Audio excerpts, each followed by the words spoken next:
das proposições protocoladas da Secretaria da Câmara. Projeto de lei número 8, de 11 de abril de 2014, declara de expansão urbana a área que especifica e dá outras providências.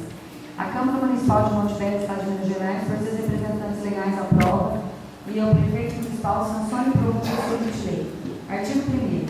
Ficam declaradas como de expansão urbana as áreas contíguas ao perímetro urbano do município de Monte Velho a ser delimitada.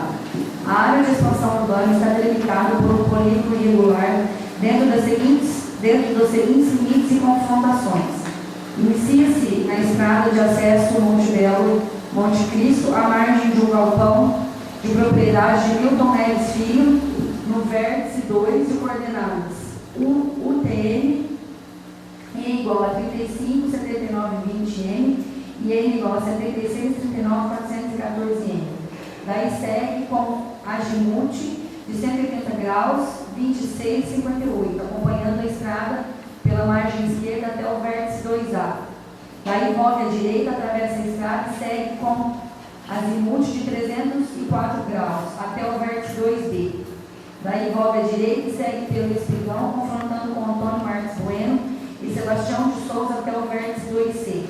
Daí volta à esquerda e desce com azimute de 290 graus, confrontando com Sebastião de Souza até o vértice 2D. Daí segue confrontando com Ivan Gomes dos Anjos, com azimute de 49 graus e vértice 2E. Daí volta à direita com azimute de 188 graus em direção ao vértice 2, de coordenadas UTM e 35, 79, 20 e N 76, 39, 414. Início da descrição, fechando assim o perímetro do polígono acima descrito, com área de expansão de 82.915 metros quadrados.